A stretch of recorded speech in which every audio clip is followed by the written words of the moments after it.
how's it going? I hope you're all doing well. Let me know in the chat. We're doing things a little bit differently today. One, I am ridiculously early, both in the day and the week, just because I've got an awful lot on this week, and I could just do with, in the nicest way possible, sort of doing this early on, and then that's sort of like one less thing I have to worry about sort of for the rest of the week. We're also not drawing today. I'm showing you how to make comics, I think, the easiest way at home. It only takes one sheet of paper. If you've been subscribed to my channel for a couple of weeks, I'd like to say, you'll have noticed that I've already done a video on this, but I've got a stack of comics that I've had for a while and I've just never got round to actually putting together. So I thought I'd kill two birds with one stone, show you guys how to do it on a live stream and actually do this for myself, because I've got markets coming up and then that's one less thing I have to worry about. So I'm gonna move you down. I'm hoping that you will be able to see. Let me know if not.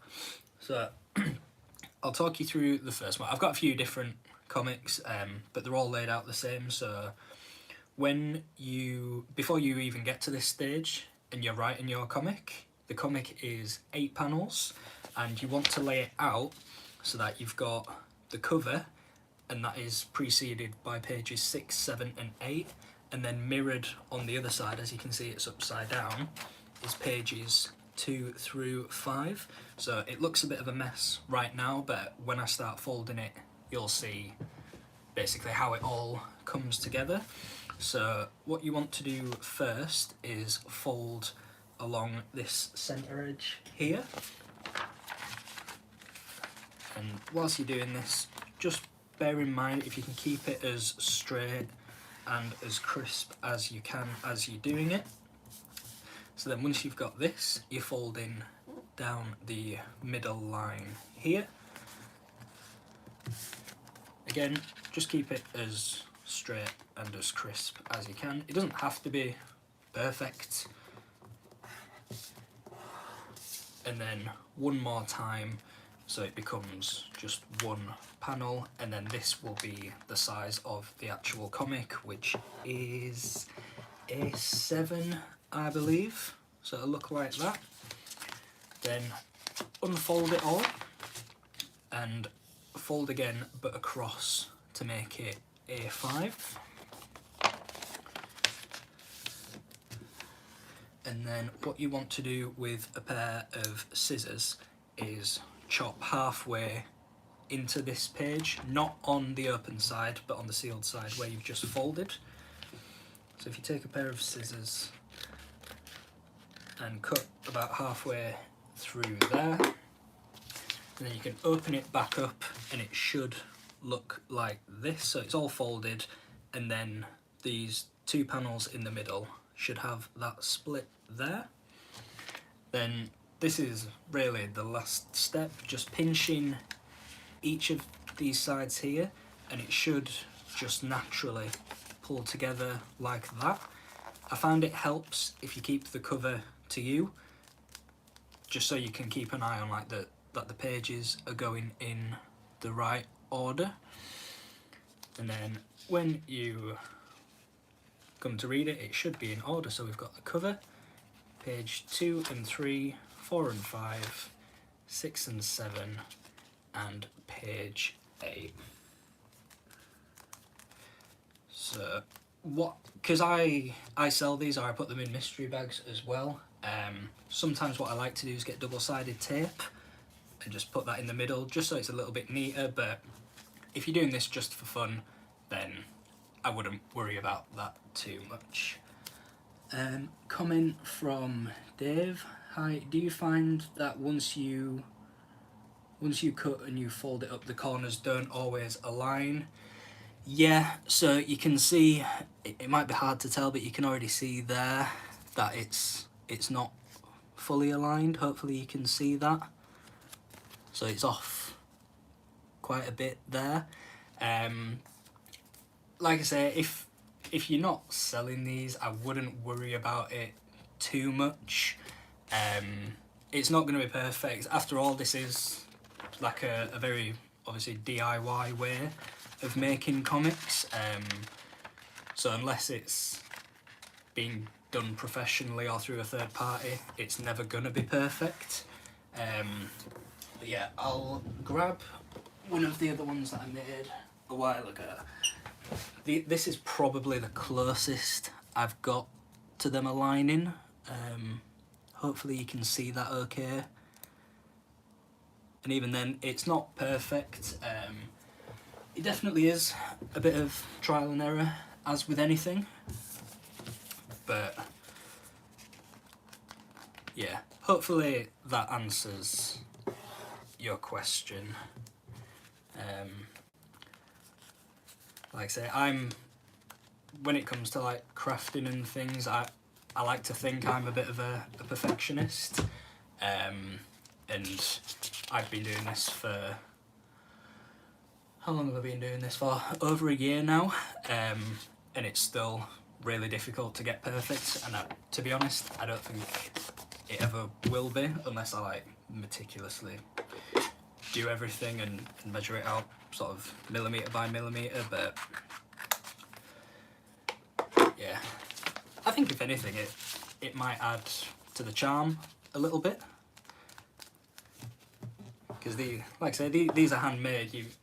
Sometimes you've got people who sort of buy comics and expect them to be perfect and have sort of like a certain standard, but then if you're buying something like this that's handmade and done at home, then like I say, I think it adds to the character. It might depend as well on how far you're cutting into it, maybe. I.e. if when it comes to cutting, you're either not going in far enough or you're going too far in. That might play a role in it. But yeah, like I said, try and there. Hopefully that helps. If you do have a printer at home and you can just sort of print these sheets off at little to no cost, just do a stack like I've got here and just sort of practice it all afternoon, and you'll find that it sort of will come with time and you'll get the hang of it. I remember when I first started doing these, I had a guide that I was sort of following, but not like a video, but like a sort of picture by picture, step by step. And it took me quite a few times to sort of get that in my head, and now it's almost like second nature, and I can do it with my eyes closed. Yeah, like see, I've just folded that one again. It's not perfectly aligned, so that might sort of play a role into the alignment when it comes to folding.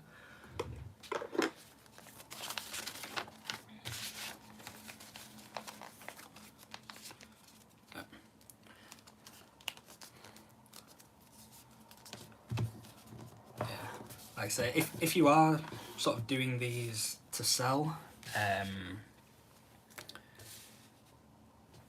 then if they're not perfect, I'm not going to say it doesn't matter.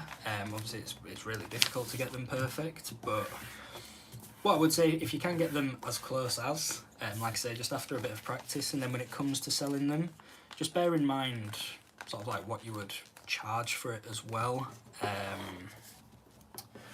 So obviously you wouldn't expect sort of somebody to pay like £10 for something like this. I mean someone might if they're so inclined, but people aren't going to pay an awful lot for these. I've been to Comic Cons and people generally charge like £1 or £2. If that, a lot of people give them away for free as well. So people aren't going to buy this like expecting the perfect finished product, if that makes sense. Obviously set a standard, but don't like lose sleep over not getting it absolutely perfect every single time.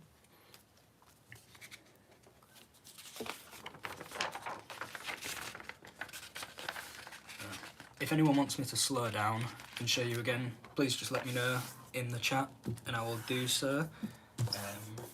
Otherwise I'll just keep cracking on and get these done. My first event of 2024 is at the end of this month, and I've pretty much, apart from these, got everything sorted for it.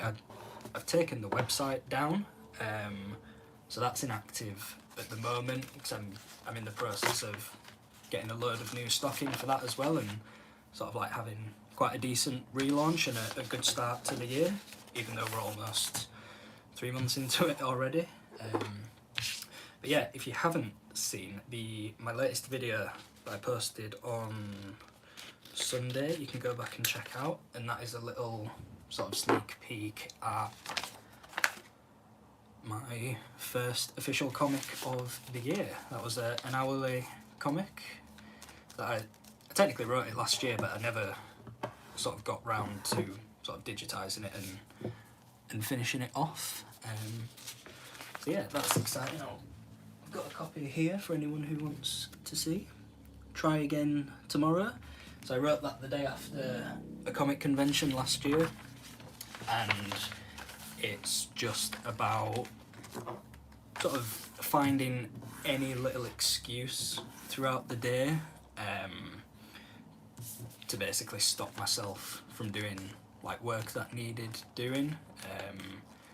The premise is that I'm quite an optimistic, glass half full sort of guy.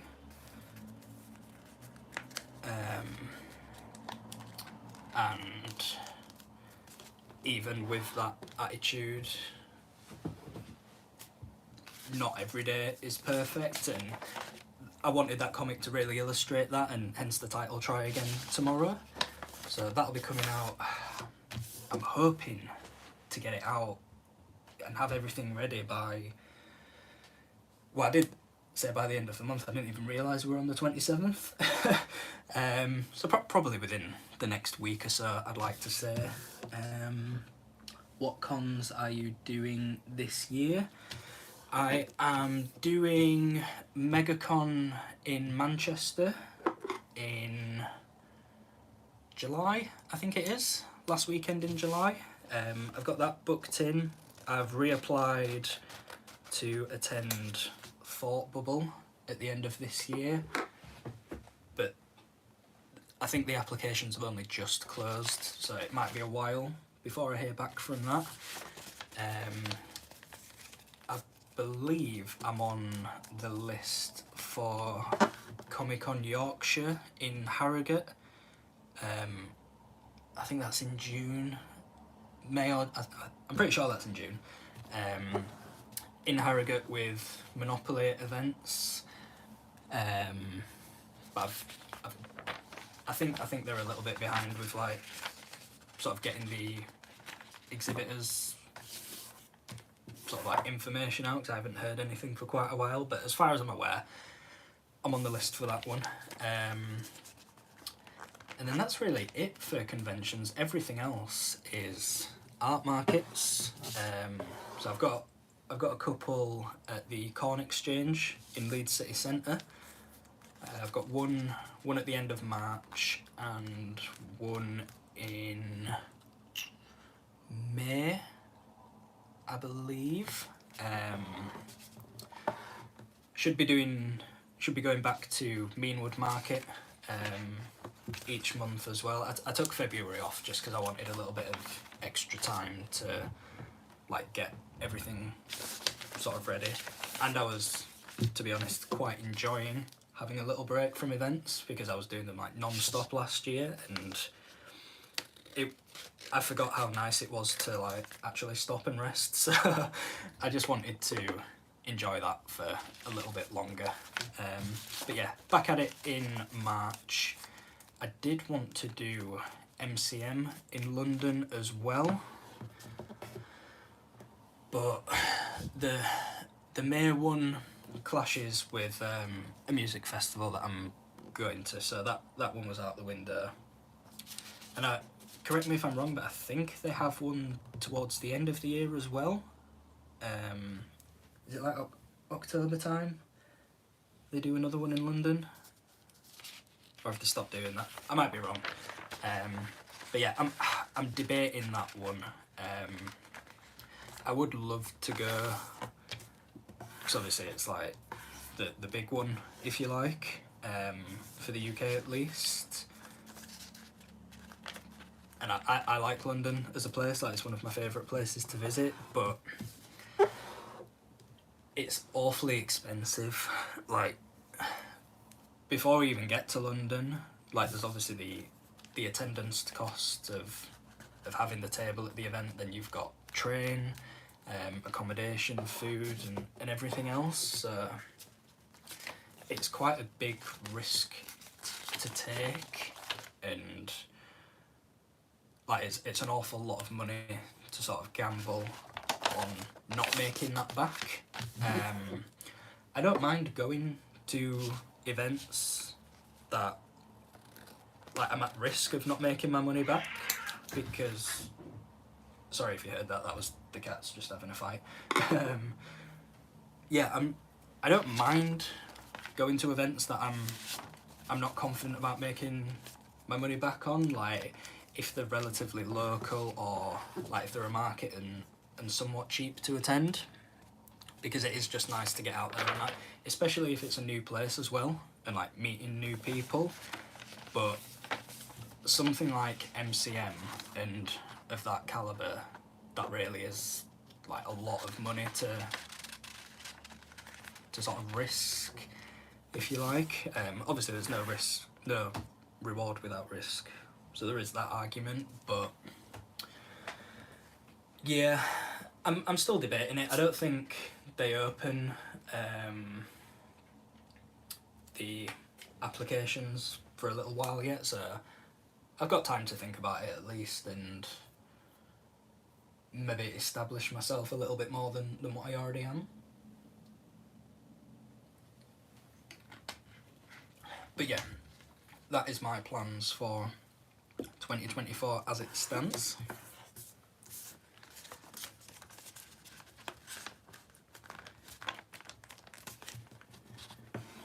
Are you going to any conventions this year, Dave? Do you trade at conventions, or do you like go and sort of visit as a customer?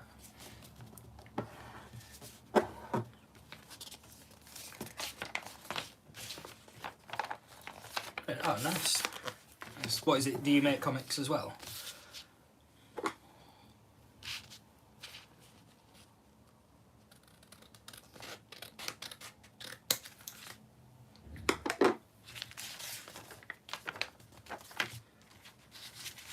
Awesome. You'll have to comment your business name or your Instagram handle, or whatever it is that you use, and I'll give you a follow once the stream's finished.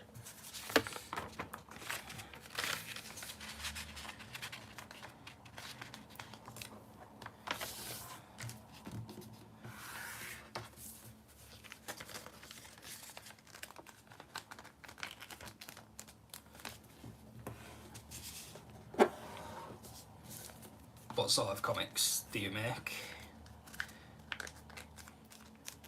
Obviously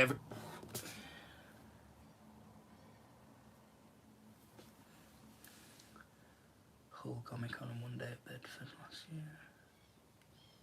How come you're not doing any more? Is that by personal choice, or sort of?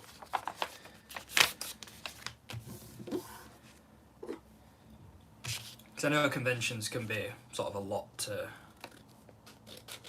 they take a lot out of you. You have to be a very sort of strong-willed person to not get exhausted by them.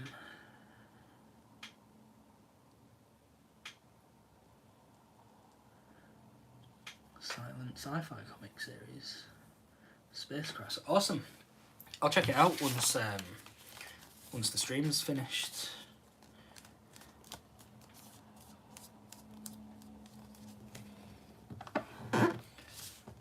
Crossroads, spending loads going to cons and not selling out. Yeah, it's really difficult. Like I've I did loads of conventions last year where I lost money, and I think because definitely towards the start of last year, I was still relatively new to doing events, and I was like trying to figure out sort of what worked well and what didn't. I mean, I've got the slight benefit of everything I do being about cats, and obviously a lot of people love cats. But even then, it's like people might pay to go to a convention, but that doesn't mean that they're forced to sort of spend anything, if you like. Obviously, the UK is in a bit of a dire state at the moment, so perhaps people aren't spending like they were sort of a few years ago. I assume that would have some sort of role in that. But yeah, it's difficult. That's why I'm so reluctant to sort of go much further out than Leeds and Yorkshire, because it is an awful lot of money to lose, like you say.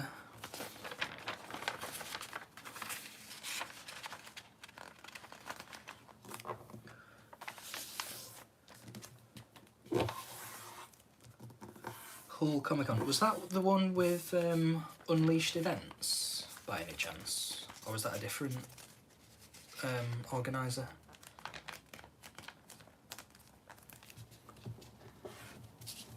That's another thing as well, like when you're doing events, you've sort of got to put a lot of faith in the organiser and sort of trust that they sort of can do what they need to do on their part, to like get the right people attending their events. I did a few events last year when people who had like no experience in the comic industry were just throwing quote Comic-Cons together, and it was just a bit of a mess, to be honest with you, and they weren't doing what they needed to do in terms of like promotion and everything else.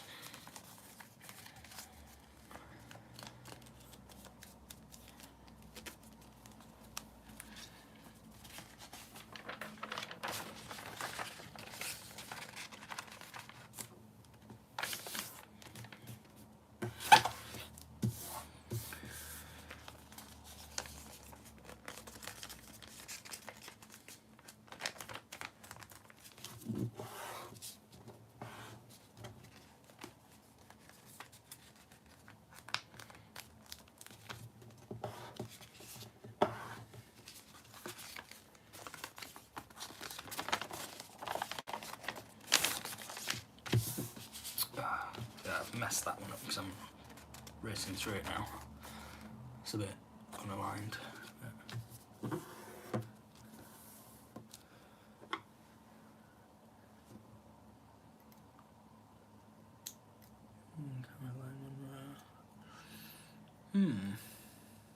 Doesn't ring any bells. It might have been because I attended Hull last year, so I was just wondering if it was the same one, but we never met. I stopped paying attention to guests that were being announced. 15th of July. No, the one I did was in when was mine? I think it was in April. I'm sure it was at a university. It was like in a sports hall, which was quite unusual for a Comic-Con, but yeah. Yeah. I had I can't remember the guy's name now, but when I did Yorkshire Comic Con last year in Harrogate, that was the first event that I'd been to where the actual like guests Hull Unleashed, yeah, that was the one that I attended. Yeah, the Comic-Con Yorkshire last year, where the guests actually sort of walk around the venue and like meet traders, which I'd never had any experience before. Like the Unleashed ones, the guests sort of are in one area, they turn up, do the signings, and then leave, which is absolutely fair enough.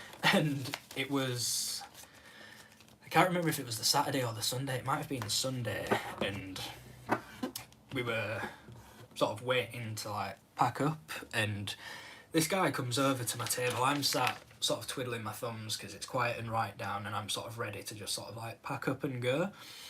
And this guy starts talking to me and he's asking me about my comics, and he was on about my Dungeon Delvers series, and he was like, oh, it looks really cool, blah blah blah. He was telling me about the games of D&D that he played, and I was like, alright, yeah, cool, nice to meet you, just like a general friendly chit chat. And it didn't occur to me that it was unusual that he had an American accent. Nothing sort of tweaked in my brain, and it wasn't until he left my table that I noticed he had sort of like a crowd of people and following him, and like some had lanyards. So I was like, hang on, and I had a look at the guests that were there for that weekend, and he was I can't remember his name, but he was a dude from The Last of Us TV show. And I was like, flipping heck, I've just been so nonchalantly talking to a celebrity from like a banging TV show that's done really well for itself, and it'd only be me that didn't recognise him or click on that he had an American accent and an entourage with him. But yeah, I suppose that teaches me a lesson for not paying attention to guests. But the same convention this year, last night, they just announced, is it Giancarlo Esposito from Breaking Bad and was it The Mandalorian?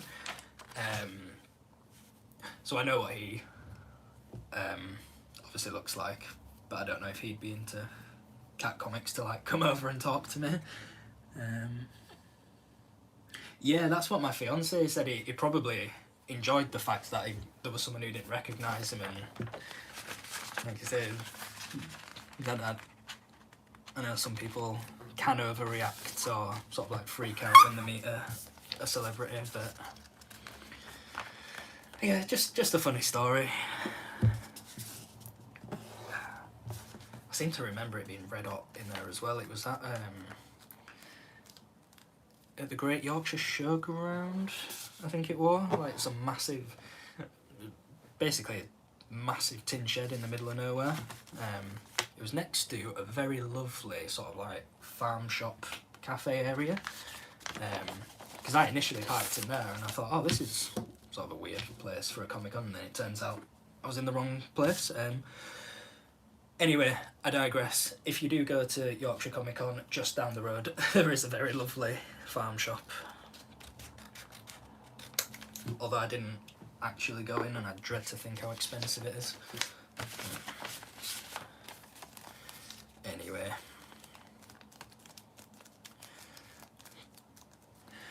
Cool. That is all of the comics done. Hopefully you enjoyed that. Dave, thank you so much for all your comments. It was lovely talking to you. I'm gonna do another live stream next week. I'm trying to keep up with doing one a week. I'm not sure what I'm gonna be doing next week though. I might draw something. I've got a short 4-panel comic sketched up, so I could finish that. Otherwise, let me know if there's anything else you would like to see. But yeah, that is it from me today. Just short and sweet. Yeah, thank you so much for watching. Have a lovely rest of your Tuesday, and I will see you all soon. Cheers, guys.